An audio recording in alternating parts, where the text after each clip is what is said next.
Hello, everyone. Welcome to another episode of Michael's Corner. Um, Before I bring on my guest tonight, Downtown Petey Brown, um, I'm just gonna plug in my socials right quick. You guys know the drill. You can follow me on Facebook, Michael's Corner, Instagram at Michael Pam. Twitter X is at Michael Pam, and YouTube is Michael's Wrestling Channel. And you can follow all of those on my social media platforms. So let's not waste any more time. I gotta bring in, he is probably one of my very good friends, not only in pro wrestling, but he is one of my really good friends. And I enjoy having conversations with Downtown PD Brown. And I cannot wait to bring him on. He's that awesome of a guy. He just now messaged me on Messenger. So um without further ado, I'm going to invite him on. So give me 1 second, you guys.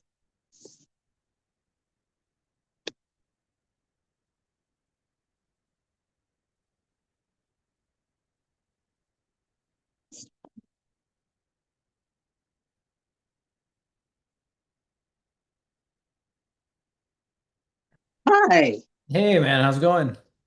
it is going wonderful. How are you? Good, I like the shirt. Thank you. Since I'm interviewing you, I gotta I gotta put on your t-shirt, but you no longer have the man bond. Nope, no longer So have it. It is gone. yeah, yeah.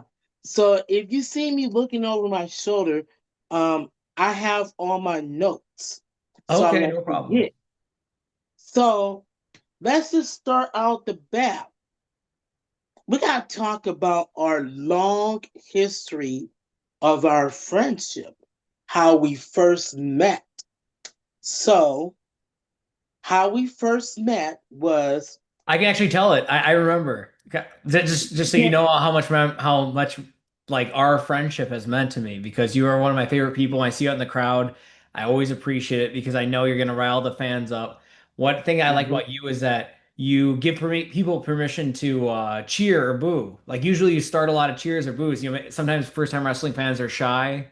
Aren't sure if they should be mhm. booing or yelling, but then when you say, "Oh, you suck," or like, "Oh, boo," or whatever you do, you always get them riled up. But to show you have a good memory, we met at Minnesota Extreme Wrestling, right?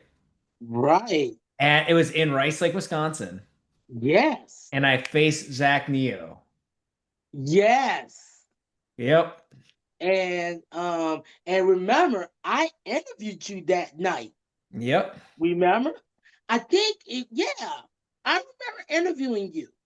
I And remember that there's a was picture of me with you. I'm like wearing Zubas, I think, because I wore Zubas all the time back then. yes. Yep. Yes. Do you still wear Zubas now or nah? Not as much anymore. I used to. I still have them. I still have some Zuba shorts. I got a couple pairs of long Zubas, so Oh man, I was like, yeah, when I first met you, it's like you was this standout guy. We thank you. actually clicked. Yeah. And yeah, so and over time, we kept in touch on Facebook Messenger and you know, I just our friendship, oh my goodness. 2000, I It think that was 2016 went probably. 2006 between 15 and 16. Yep. No, no, 2015. I think it was 16. So I debuted in 16. 16. Yep. Yep. That's when Kurt was still alive, Yep. Rest in peace, before Kurt. his, yeah.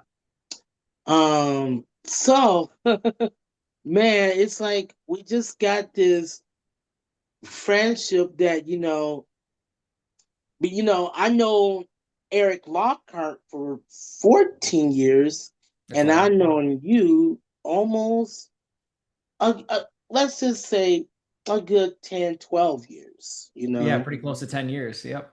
My goodness. And Time flies. yeah, time flies. Now you said nice things about me. Now I'm gonna say nice things about you. I One appreciate it. thing I love about you, Petey, is you you love your fans no matter what. You love your fans, and you interact with them, giving them a high fives and whatnot. You was, you know, I like how, you evolved over the years. Thank you. And that's what I like about you. You're very engaging, and you just bring a smile to everyone's face. Like, if I'm having a bad day, or if anybody else is having a bad day, oh my goodness, you're the one that Thank can you. That means a brighten lot. up anyone's day. And I'm telling you from experience. So I appreciate that you're you're engaging with the fans, and whatnot. So I gotta give that to you. That means a lot. If I can help brighten someone's day or take their Hmm. mind off of all the craziness going on right now, like then I've done my Yeah. job. So And also, I hate to be this touchy subject, but you was absolutely there for me when my mom passed away in 2018, January of 2018. You was there for me. Oh my goodness, you was there for me when my mom and my sister passed. And because 2018 was one of the worst years of my life, you yeah, I know. can imagine. Yeah, I'm glad Yeah. I could have helped in any way that I did help. So I Yeah, you really helped me, and there's other people too, but you were the main one, and I appreciate our friendship. I appreciate everything you done, not done for me, n- on a per- not only on a professional level, but on a personal level. And yeah, I I'm, want to I'm happy to thank help. you for being there for me. So, No, I'm glad. Anytime, Mike. You're a great mhm, person too. So I'm always happy to yeah, help. yeah.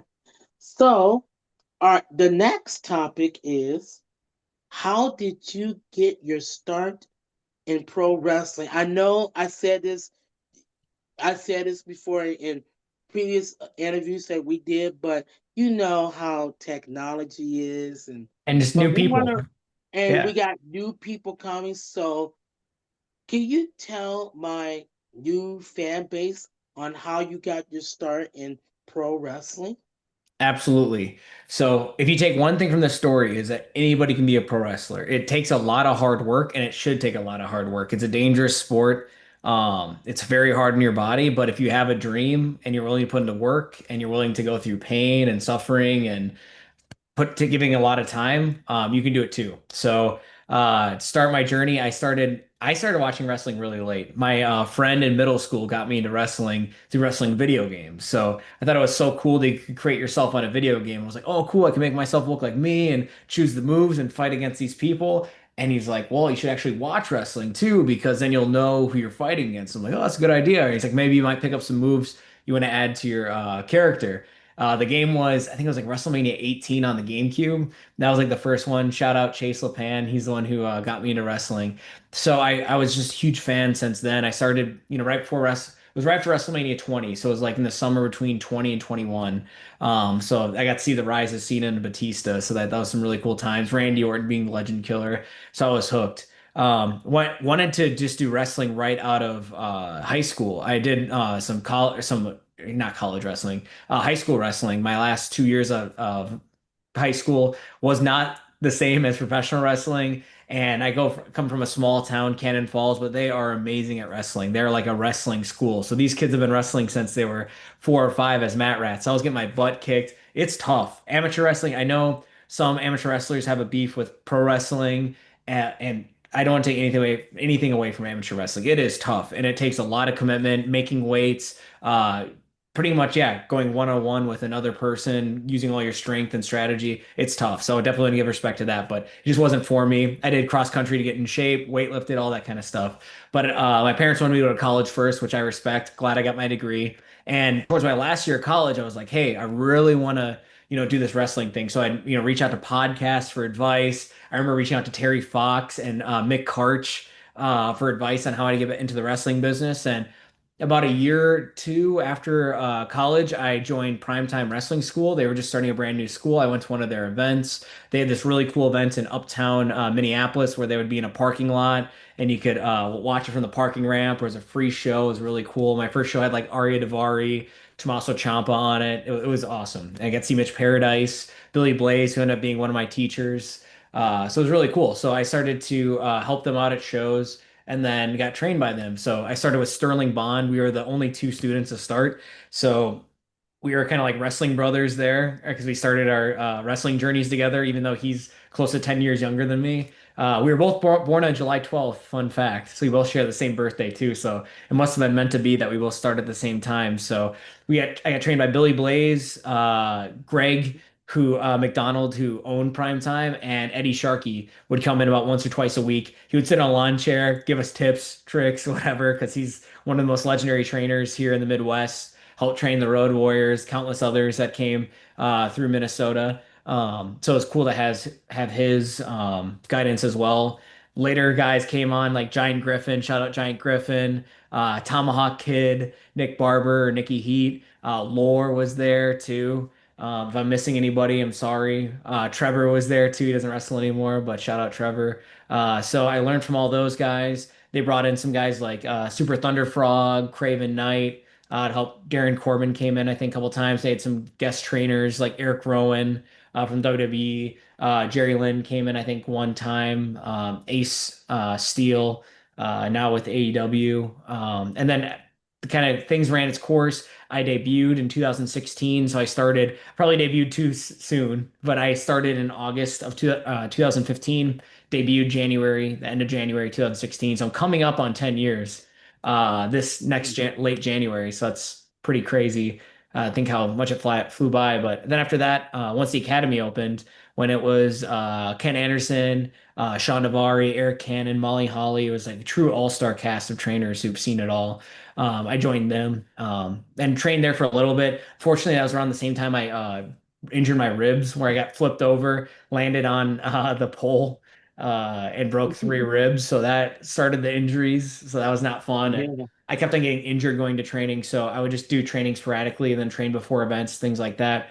But yeah, I've really been thankful for, again, everybody who trained me, who helped mentor me, because I wouldn't be here without them. So yeah, yeah, that's kind of how I got started. Long-winded, but I say all that because, like, whether you're in high school right now, you're in your 30s, you're in your 20s, you want to figure it out, like, if there's possible, and there's a lot, it's possible for you. There's so many training schools now too in Minnesota, or if you're around the country, it's so much easier to find it now through social media. Reach out to other wrestlers to get, good advice. But I mean, here in Minnesota, you have the Academy, the Hive. So you have two to choose from. So I mean, there's no excuse. If you want yeah, to try it, just try it because you'll regret not doing it. So. yeah. Let's talk about the high. What was your reaction when you heard the announcement that Caitlin Diamond was going to run a wrestling school? What was your initial reaction to that announcement? I was like, cool. I trust Ken. I trust the people who are at the academy. I know there's not as many older guys that go there anymore. Just because, life's busy or they're doing other things. I know JDX still goes there. Like Alex Finley still goes there. Devo, I think I've seen him there. I haven't gone for a while, so I mean I can't talk just what I see and when I talk to guys.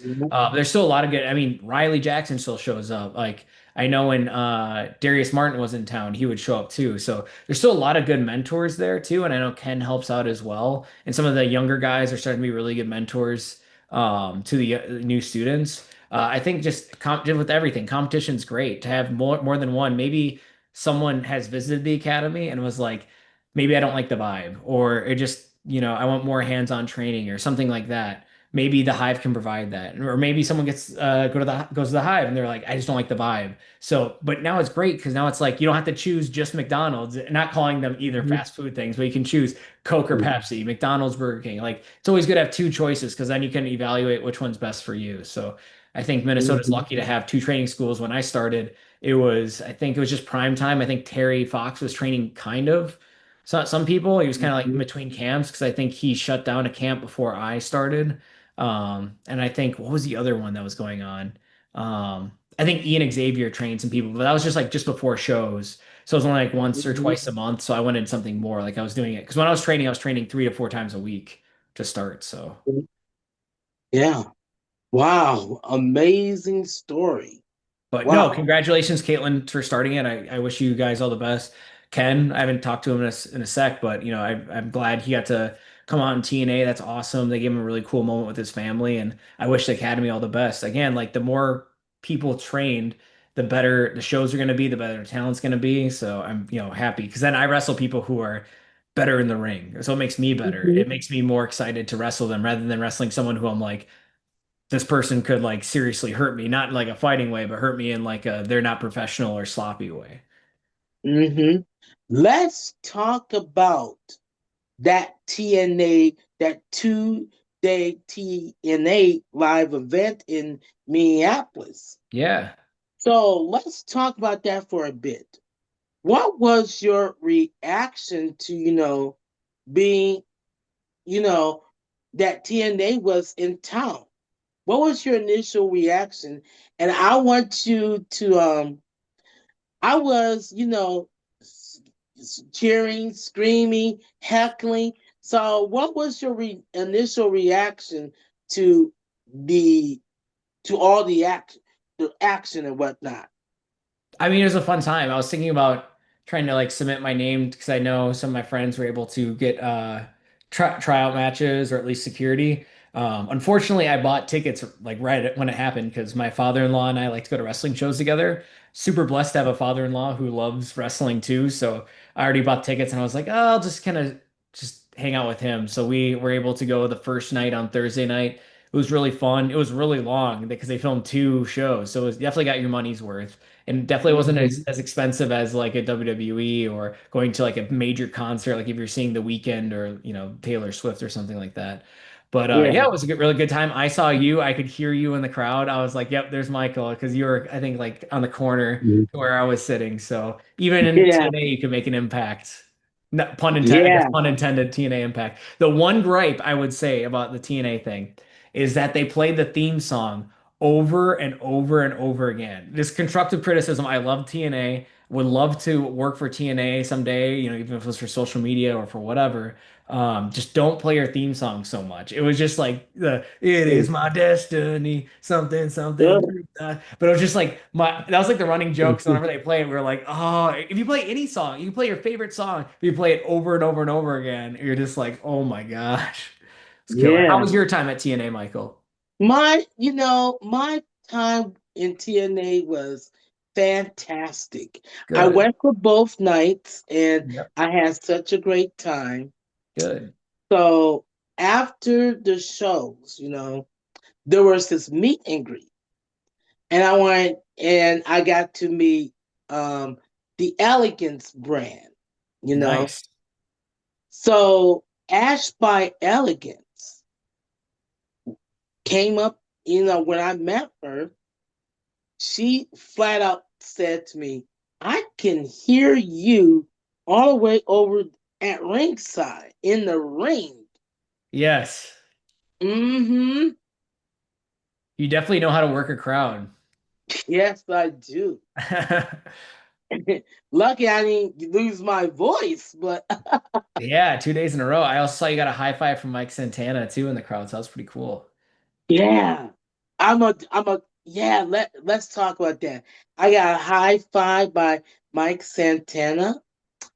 Um, so so after night one was over and done with, I kind of stayed up late that night watching one of his interviews that he did with Ariel and whatnot. And during that interview, when I was watching that interview, because I was in bed and whatnot, I choked up twice. I choked up twice because He's a pretty harrowing story of how he got clean, and yeah, I heard that in the Chris yeah, Van Vliet show. Yeah, yeah, it shocked me that how he was an addict and whatnot. And I know that addiction runs in his family and whatnot. And that kind of got choked me up a little bit, choked me up like he was battling addiction and whatnot, and how he overcame it and whatnot.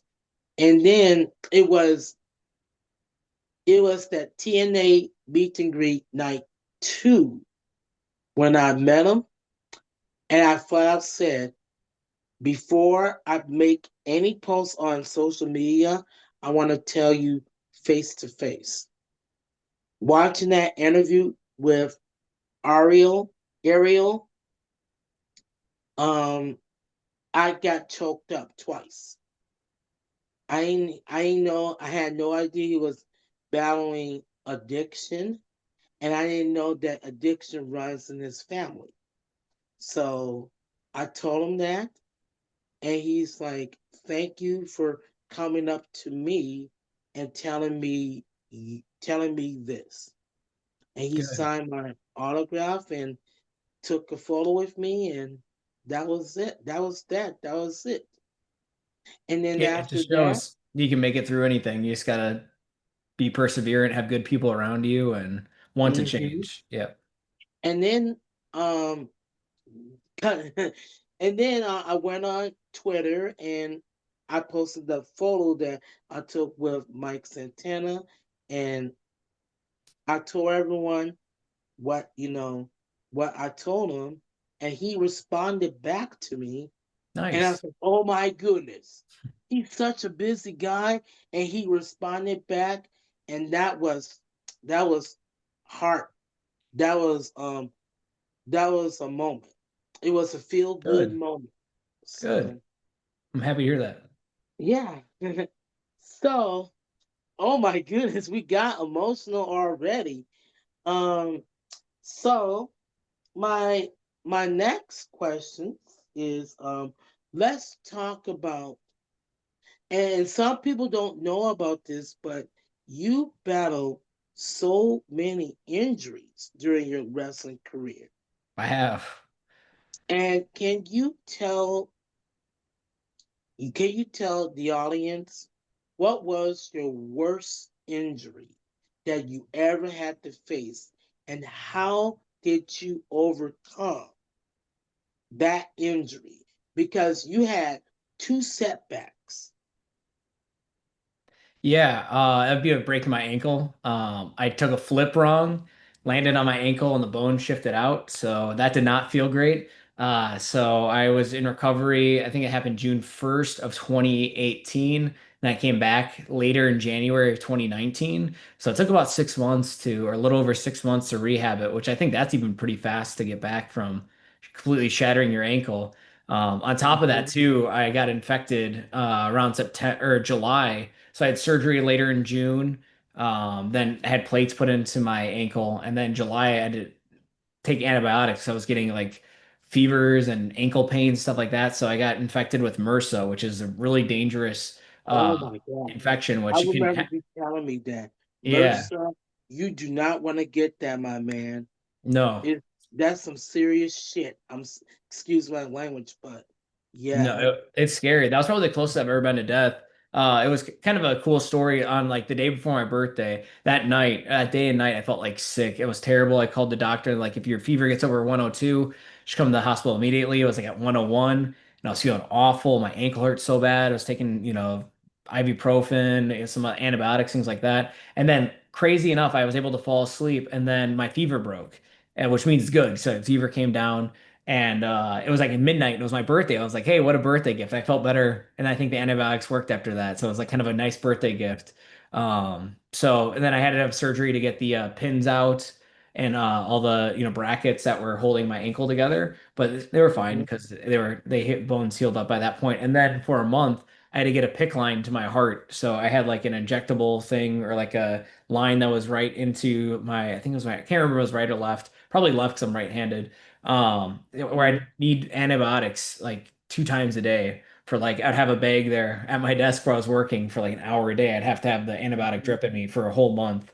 So that was tough too. So yeah, it was a tough injury that, but not one. My mom wanted me to quit wrestling because she's like, you really hurt yourself, which I did. But I mean, I think my dad came up. My parents live about like an hour away. My dad came up every day during the week to take care of me when it first started. So it was really nice of him because he was like newly retired. Um, Katie was my wife was there for me all the way. Um, and yeah, just a lot of great support from people. But yeah, my parents and Katie, my friend Jeff, shout out, my roommate, he would always help too. So yeah, getting through bad times is a lot easier with good people around you. So I was very Yeah. lucky. And yeah, so let's talk about your second worst injury, your shoulder injury, because you had some setbacks as well. So tell people about what happened to your shoulder, because I think I was there for that when it happened. Yeah, I had someone land on my shoulder doing a Death Valley driver, which normally that doesn't happen, like just how the way you land. But I mean, mistakes happen in wrestling, or it's a physical, violent sport too. And he was doing a dangerous move, or Death Valley driver. Sometimes that's someone's finishing move. That could be their last move they use. So yeah, it separated my shoulder, dislocated it, chipped it off the bone. That one, that was unfortunate, but it only hurt really bad for one day. Like that night, I went over to Northfield Hospital. They put it back into place using like towels to like pull each side to snap back in. Apparently, I was like halfway under and I was swearing a lot. I guess that's what Katie said, because I was kind of just out of it. But yeah, the next day it hurt and I was in a sling. But then the next day I was back at work on Monday. So I mean, for injuries, it wasn't fun. I had to rehab it. Do physical therapy. But I think that happened early January and I got back in June. So, I mean, around 6 months, just like the ankle. The ankle by far was the worst one. And I even say number two, not to bring up more bad times, but I'd say the second worst injury is when I broke my ribs. 'Cause I broke 3 ribs, and then I tried to come back too soon, which I always tell young guys or new people who are to wrestling, just take your time. Wrestling's gonna be there. If you're afraid of losing your spot, don't worry because you'd rather like compete for your spot when you're fully healthy rather than have your spot get injured or have to miss a show and cancel. That's like worse from a promoter probably, and they don't Mhm. want you to do that too. So because I came Mhm. back too early. I broke my 3 ribs, came back too early, refractured them, came back at too early again if I didn't learn my lesson the second time and bruised my Yeah. rib. So I mean that hurt that was like a super long lingering injury because for wrestling you're landing on your back and like I had to adjust how I bumped for a while. I'm finally back past couple of years I'm finally back to bumping more normal now because it was just like I just had to protect my ribs because like even like years after that happened I would land and I could still feel exactly where I broke my ribs. Like when you like breathe in heavy, you can feel it. So that was bad. Shoulder's doing fine. I'm still not at full flexibility right now because that happened last year. But I mean, I'm back strength wise. I'm all the way back. Putting on what I'm trying to put on some weight too. So lift Mhm. heavier. So I think things are going pretty well. Yeah. And the most important thing, Petey, is always listen to your body, you Yep, know. for You sure. gotta you gotta allow yourself to rest and Yep. let your body heal from a injury because like if you just keep going and going over and over and over again, what happens if the next injury you land in? It could be career ending, you know? Yep. Never know. So, you just gotta listen to your body. And it's like if your body tells you, no, don't do this, I need rest, then you just rest Yep. until you feel like you're 100%. Don't rush things, Yep. because Absolutely. then you'll have that setback again. You know what I'm saying? Absolutely. Yeah. I've lived it, so I know it. Yeah. Hmm. So, before I get on to the next question, we I do gotta touch on this. Okay. We we talked about this before and whatnot. Your your father was not feeling good and whatnot. Yeah. Can you kind of tell people? And I know that you have to miss a couple of shows right there and then to attend to your father. Can you kind of tell everyone what happened? What happened to your father? Because it was a pretty serious, you know, thing that he had going on. Yeah, I don't want to get too far into it just because it's not my business, my dad's. But Yeah. essentially, he had to get something removed from his head that was close to his brain. So anytime when you're dealing with stuff with that, it's pretty scary, and it kind of came out of the blue. But yeah, so I took off a couple shows because he was in the hospital for a little over a week, and I wanted to be there for him. And obviously, I love wrestling, but family blows wrestling out of the water, especially at this stage and my maturity. Maybe I would try to do both. Like, hey, I'll see my dad early, and then I would go wrestle or whatever. Even my dad said you should just go wrestle. Just it's fine, whatever. But I mean, uh, I'm glad I've matured because I think maybe younger me might not have done that, but I'm glad that I was there for him because like my dad means the world to me. So he's doing a lot better now though, so that's good. Yes, yeah, thankfully that he got that taken care of and Yeah, that was pretty whatnot. scary. Yeah. Yeah, because you know, family comes first before anything else. You got to put your since you're matured enough, PD, it's really important that family comes first, you know. You Yep. gotta be there for your loved ones. Even like even if you hate them so much, it's really important that you be there for them, you know? Be there for them, you Yep. know? I'm lucky I don't hate Because, any of my family, so yeah, yeah, I'm just, But example, yeah. I mean, the big thing I could give advice to younger wrestlers. I know there's like all the stories of, former or WWE guys or guys back in like the 80s and they miss weddings and funerals and blah blah blah. And I get like you want to make your dates and you want to be reliable and not cancel, but your family's going to be there for you when wrestling ends. And for every single person, it will end. There's not a single person.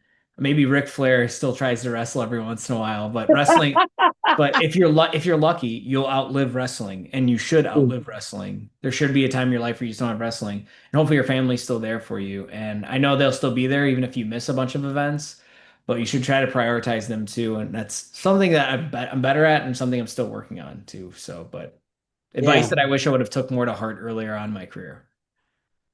Okay. All right. Now this next topic, oh my goodness, I don't know if I should do this. Go for it. You have got to tell the audience, Yep. how did you came up with the VIP gimmick? Whew. Well, so at certain companies, I was feeling like I wasn't getting opportunities that I deserved to get. So I wanted to do, look at me first, just watch out for numero uno, me. So instead of putting the PD party, putting other people's, wants and needs, doing things like the quote unquote right way, I just wanted to, get what I want. I wanted to get what I deserved. I was close to 10 years in the business, or I think I started the VIP thing maybe 2 years ago or something around there, somewhere around that point. And I wanted to change. So I wanted to see if it could work, see if I could get, more opportunities for titles, get bigger matchups, things like that. So, it's really just putting, me first and doing whatever it takes to win. So that's kind of how VIP started. How the name, I'm not even sure how I thought of the name, but I thought, at a club, if you're at the top clubs, there's always a VIP section where, and VIP, if you didn't know, stands for very important person. So it's where the very important people go. You have to pay there, or like club set it up, you're very important. So I think I was like, I'm gonna put myself on that pedestal because, sometimes if you make the reality for yourselves, it becomes reality. So I was making the reality that I'm a big deal, and then it becomes a reality because if you carry yourself like you're a big deal, sometimes you can be a big deal. Sometimes it doesn't work, but other times you gotta try it and do it. So Oh my goodness. So when I first saw you wrestled as a heel, yeah. um, I didn't know how to respond because like this is new for me because all this time you've been babyface this whole entire time. And and when I first saw you as a heel, I was like, I don't know how to react to this because I think this was MIW. And Yeah. I didn't know how to respond to it because I didn't want to, say the wrong thing and whatnot. Or I was probably a little nervous because, you know, I didn't know if is he gonna heckle back at me or whatnot. Oh, I heckled right back. I heckled right back to you. Oh wait, let's get to that part. It Yeah. was MAW Wilmer Mania earlier in the year. Whoo-wee. Now it's like during the match, and I said, you know what? I think you suck. And then you gave it right back at me. And he's like, well, I don't like you. And I broke, you broke character, man. It's all in good fun, man. Even whether I'm VIP, whether I'm downtown PD Brown, my goal is to have you be entertained. Like I love pro wrestling just as much as the fans do. I watch so much wrestling, not just to study up. It helps me motivate to work out or go on the treadmill or just enjoy it. I love watching. I've been watching it consistently Mhm. since I was in middle school. So I want to give that feeling of love that I have for the sport to other people, make them forget things at the door, whether I'm heckling them, pissing them off, or I'm making them wave their hands in the air like they just don't care. That's why I'm there for. I Yeah. think I do that. I'm my number one critic. I criticize myself. I know there's a lot of things that I could do better. I could be bigger. I could, take moves better. I can do cooler moves. I could do whatever. But I know what I do well, and I think I do well with what I know I do well. I think I talk better than most people. I know I interact with the crowd better than most people. And I know I can tell a great story. So Mhm. when I'm in the ring, that's what I try to do.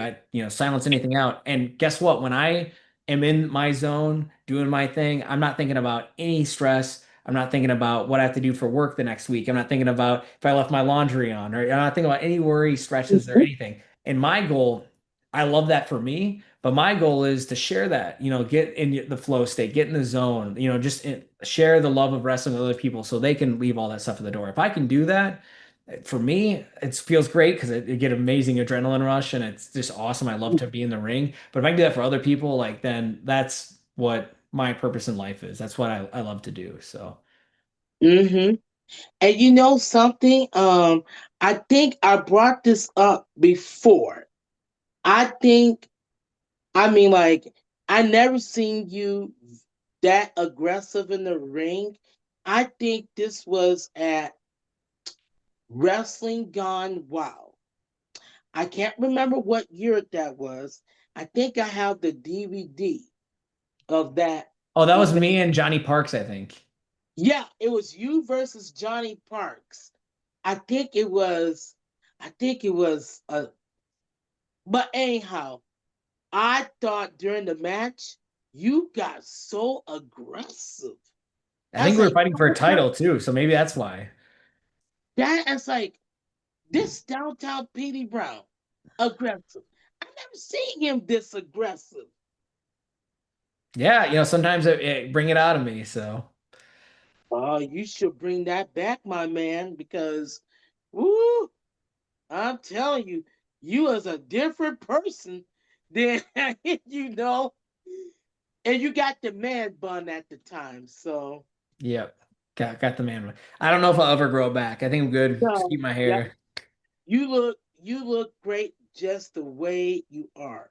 Thank you. I appreciate that. You No as more well. man bun. Just keep it like that Keep it because like that. Cool. yeah. And I think everybody likes that hairdo. And not to mention Katie likes your hairdo. Yeah, she prefers this over the man bun for sure. Yeah. Oh my God. So, oh my goodness. Yeah. As a, again, our history of our friendship, it's like, wow, not 9, 10 years. Wow. Right. That's a, it's been a long journey for us. And it's like, yeah, I think I made a post about something about our history of our friendship and whatnot. And we took a lot of damn photos. Yeah, I'm sure there'd be quite a collage right Oh now. my, oh my goodness. We took a lot of photos, man. Oh my goodness. And you I got just a like lot of my taking, t-shirts, which I appreciate. oh yeah, this is I'm about, wearing my newest one right now. I don't have your newest one. We're going to have to make that happen. Yeah, let's go. This We one have or to the make, VIP one, yeah. yeah, oh Lord. The VIP, oh my goodness. You tell VIP he can stay in bed. Can you stay in bed? It's too important to stay in bed all day. Oh boy. Oh good grief. So now we gotta talk about who was your toughest opponent that you ever had to face in the ring. Please tell me it's Shay Diesel. Shay was tough. Shay's like twice my size. He's a big guy. That was a tough one. I didn't even get a pin on him, I don't think. It was such a tough match. Uh, he was tough. I'm trying to think of just all I've wrestled so many people. I'd say what's more tough about an opponent is how nervous you are to fight them.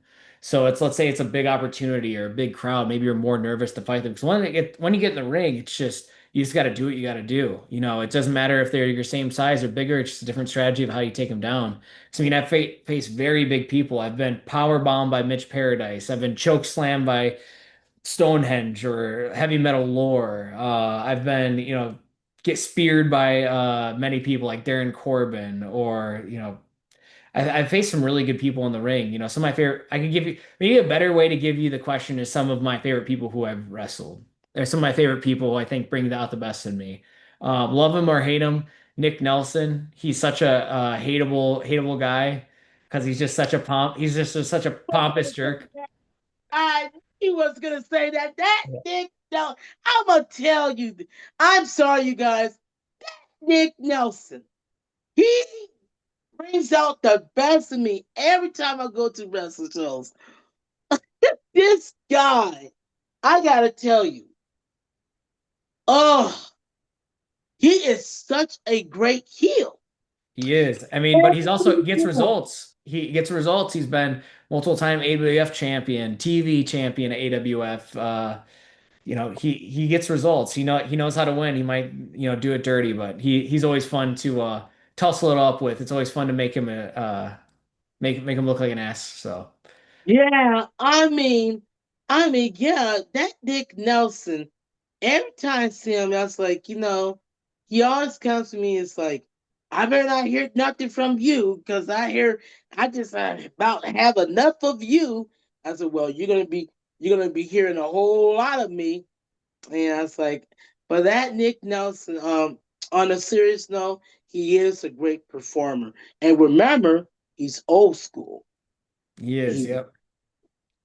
I'd say so my biggest opponents that I've ever had, Nick Nelson and I have fought countless times for titles, stipulations. We fought in a submission match, we fought in a tables match, we fought in no DQ matches. So he's got to be up there. When I started my career, Darren Corbin and we were tag team partners, we were enemies. He always brings out the best in me. System and I had a lot of different rivalries when he was general manager of AWF. So we fought countless times. Fans bring the weapons match, no DQ matches. I'd say those are probably my top three biggest rivals. I mean, I've had rivalries with another buddy of mine, Bill Williams. We've had some rivalry matches and we've kind of gone back Oh, and forth yeah. too. So Oh my God. I'm so glad you brought up Bill Williams. Let's talk about him right quick. yes, I love Bill. I, you know, I just made amends with him. Good. Um, yeah, I mean, at first when he changed, I gotta. Normally I don't do this, you guys, but when I heard that he was changing his whole gimmick, I at first I didn't. I was I didn't like it at first, so I had to put my distance towards him for a while until I feel like I got used to it. But then I got in contact with him and I told him that I'm getting used to it now. And it's like he said to me, I'm so glad you're back with the Bill Williams team. I was like, I'm back, you know? I mean, change always happens, right? You can't stop time from changing. So people Yeah, change, and yeah, it happens. So yeah. And I gotta admit, he was there for you. Let's talk about this. I know we talked about this in recent interview, but we got new audience now. So let's so while you was working out, and this was about 2 years ago, when you about was working yeah, a couple out, years back. Yep. when you was working out at a gym, your vehicle got stolen, along with your wrestling gear and everything you own was in that vehicle. Or not Can everything I know, but it was like my wrestling merch and some gear too. Yeah, but it was yeah, and my car. They stole my car. So can you tell? I mean, like, it's can you please just tell everyone what was your reaction and what and the GoFundMe that Bill Williams created. Tell me all about that and everything, you know.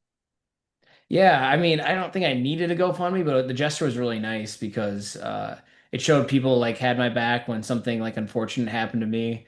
Yeah, I just literally walked out or went to after a workout, went back to my gym bag, no keys, no wallet. I'm like, oh, okay, that's not good. I'm like maybe I left it somewhere else, and I walked out to the parking lot, no car. So yeah, I forgot why I talked to Bill about it, but I was talking to Bill about something else and I brought that up and then he made a GoFundMe and then yourself and other people donated, which was super kind. Because that really helped with because I had to pay a lot of money or a decent amount of money for insurance to cover the damages and stuff like that. Luckily, I was able to get a new car with the insurance money, so and get Yeah, some of my stuff back. I didn't get all my stuff back. They stole quite a bit of my gear. They stole some ring jackets that I had, some other things, but I got some of my merch back and some of my gear back. So I didn't lose everything. Uh, but again, it was more of like the gesture really meant a lot that people were supporting me through a fortunate time. Again, I would much rather get my car stolen than break my ankle again because I mean, you can still walk with the stolen car, but yeah, it stunk, but I mean, it's fine. yeah, and I remember telling you this. I said, Petey, sometimes you just gotta accept help Yep, from because the whole wrestling industry just loves the hell out of you. I appreciate You that. are this outstanding person. I was like, you just gotta show appreciation for them because they did pour in a lot of money and you got a new vehicle and it's always important to thank the fans, especially the people who you care about. And I Yeah. said to you, you know, Yeah, I appreciate that. Yeah, I always appreciate the support from the wrestling fans and the wrestling community. I know I've not always been perfect. I've made mistakes, and you can always get on someone's nerves or stupid drama and stuff like that. And I always try to stay out of drama, but I know I've rubbed some people the wrong way, but it's nothing but love. Like we all love pro wrestling, so let's focus on what we have in common together rather than what we don't or what we have issues over. Because yeah, just there's life's too short, so it's not worth it. Yeah, yeah, and again, like I said, brothers do fight, And it's like, you just gotta find a. It's like someone said this to me last night. You are a public figure, and as a public figure, you gotta be careful of what you say, what you do, and how you carry yourself. Because one, if you say one wrong thing on the internet, you're screwed. Well, I think everybody now that everyone has a Facebook, everyone has a social media presence, everyone's a public figure, and everyone should treat their own voice, even if they have 100 followers or 100,000 followers, that the energy you put out can really like affect people both positively and negatively. And obviously social media can be incredibly toxic and turn people against each other, can turn friends, families against each other with politics or just other views, other events. And it just like if people are actually together in person, like that doesn't happen. So I know a lot of people feel like there's so much turmoil and chaos and people going back and forth at each other, and there's no way that everyone's gonna be unified and there's so much division. It's just fake. It just like people are like getting worked up and like, it's if you were actually in person with the people, probably wouldn't Hmm. have those negative feelings. Again, are we going to agree on everything? Maybe you and me, we might agree on a lot of things, but like there's certain things you don't and I probably won't agree on. There's other things that maybe another person and I like don't agree on anything, but maybe we both love I don't know, pizza. Like I'm sure most people can bond over love pizza or bond over just like loving your family, loving your friends, doing the right thing, not cheating, lying, stealing, trying to be a good person, put out positive energy. And I feel like if everyone just tries to focus on that rather than, oh my God, this guy got canceled, or can you believe the president did this or whatever, like all that other noise, it really doesn't affect you and matter. So if you just focus on like what actually does and treat yourself like you are a public figure, treat yourself like you are your own brand, and you want to be a brand of controversy, you want to be a brand of division, do you want to be a brand of causing people negative stress, anxiety, or do you want to be someone who brings light to the world, someone who brings positivity? So it's your choice. Everyone, you have a brand, and it's a cheesy word saying brand, but you have your brand is your personality, your brand is your character, and you can choose to use it for good or bad. Whether your audience is Taylor Swift's billion audience, or like let's say you just started professional wrestling, or you don't do anything. All you do is go to work. You work at Burger King. You come home. You still can affect people in a positive or negative way. So it's a big responsibility for everybody. Hmm. And also, too, before we wrap up this interview, I also want to say, too, I don't know if you guys ever heard of this name, Angel Nikki Sin, who used to be a manager or Yep, I ballet. remember her. Hmm. And I remember her doing one of her Facebook Live videos, and she mentioned in that interview, "Thank you, Michael, for calling me and whatnot." And she goes, "How about we stop before we talk? How about we stop instead of cutting people off, instead of interrupting people, cutting people off? Why don't we stop listening to what people have to say?" And, we all going to say some things that we don't mean. And when she said that, it's like, why do you think your relationship or your friendship or your marriage is not working? Because y'all are not stopping before you talk. Y'all just need to have an opportunity, sit down, explain, let let him or her explain what they're feeling inside. Yep. And then after that, take take a moment to think about what they said, and then reciprocate. Yeah. And if that doesn't work, then it's best to walk away. Yep, I And agree. exactly, that's exactly what she said in that video. I'm gonna actually send you that video that Angel Nikki sent to me. I actually got it. Oh, God bless her soul. You know, when you have time, just watch it.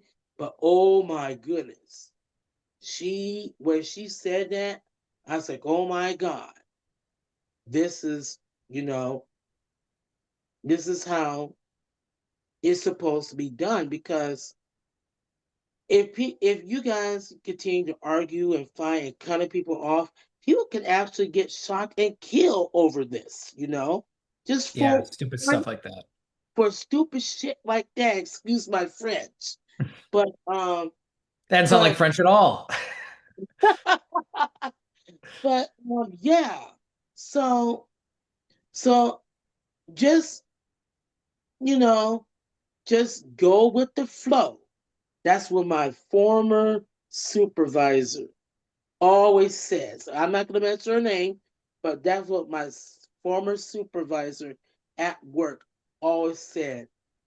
So, It's good because if you're the more resistant you are to change, the more pain you're going to be in because change always happens. And yeah, it's in how you interpret things happening to you. You can either take it as an offense or you can just take it as this is what's happening and then just try to make the best out of it. So you create a lot of anxiety and stress in your own life. So it's all about how you look ex- at it.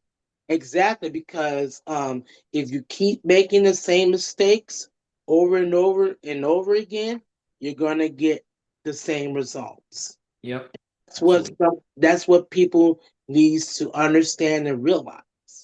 So, all right. So, PD, where can people follow you on social media? Yeah, so I have a YouTube channel called PD Party, or you can look me up on YouTube, Downtown PD Brown, and PD spelled Petey. I'm on Instagram, Twitter at Downtown, the letters PT Brown, for again Instagram and Twitter, and then yeah, I'm on Facebook. Yeah, or see me this weekend. I have two shows. I'm not sure when this is going out. Right now, today is the 24th. So that would be on the 26th. I will be with MAW in St. Francis, Minnesota at 7 p.m. And then on Saturday, I'll be with American Wrestling Federation up in St. Cloud at Miller's Auto Plaza. I believe that's also at 7 p.m. Okay. All right. Well, PD, thank you so much Yeah, it was for nice talking to you, Michael. taking the time out of your extremely busy schedule to do this with me. This is a lot of fun. Good. And hopefully, we'll do this if something comes up. And if you want to appear on Michael's Corner, let's. I'll I'll get the Zoom app ready, and let's do this again. Let's not wait 6 months or a year to do it. Yeah, it's always a pleasure talking with you, Michael. I always appreciate your support, man. Yeah, I love you, Petey Brown, and that's what Lisa Marie Veron always said. Always tell people that you love them. So I'm Yep. saying this. I love you as a friend. You I love know. you too, Michael. I appreciate all your support throughout the years, and it's always a joy to see you, man. All right. Well, you have a great night, and you fans, we gotta go because we got some stuff to do. Um, take care, and I'll see you guys in the next episode. See you later. Yep. Bye.